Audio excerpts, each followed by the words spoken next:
ભલા કાકા આગામી મોસમ હવામાનમાં કેવી અસર રહેશે? કેટલીક મોસમ પ્રણાલિકાઓ આકાર લઈ રહી છે. લગભગ 13 કિલોમીટર અંતરમાં એક અપર વિન્ડની એક સિસ્ટમ આકાર લઈ રહી છે. લગભગ 8 થી 12 કિલોમીટરમાં આ વિન્ડ છૂટા પડે તો નીચેથી લગભગ હવાની ખેંચે અને ચોમાસું આવવાની લગભગ શક્યતા થઈ શકે.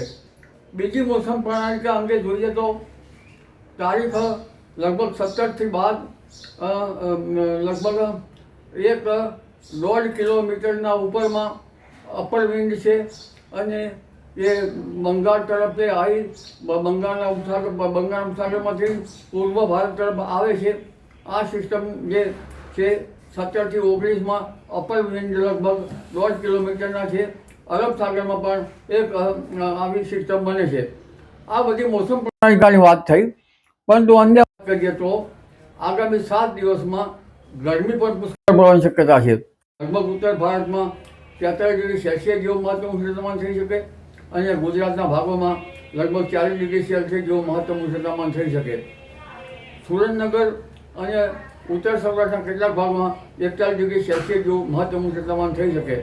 મધ્ય ગુજરાતના ભાગોમાં 40 ડિગ્રી સેલ્સિયસ જેવું અને દક્ષિણ ગુજરાતના ભાગોમાં લગભગ 34 ડિગ્રી સેલ્સિયસ જેવું મહત્તમ ઉષ્ણતામાન થઈ શકે. દરિયા કિનારાના ભાગોમાં પણ 34 થી 36 ડિગ્રી સેલ્સિયસ જેવું મહત્તમ ઉષ્ણતામાન થઈ શકવાની શક્યતા રહેશે.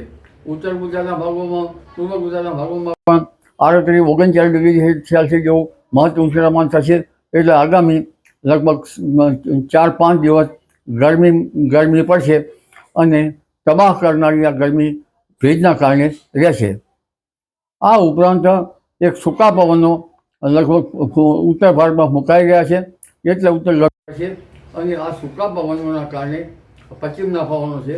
જ્યારે પશ્ચિમના પવનો ફૂંકાતા હોવા ચૂકા ત્યારે વરસાદ થતો નથી અને ચોમાસામાં બ્રેક પડે છે. એટલે આ સૂકા પવનો પણ ફૂંકાઈ રહ્યા છે. જે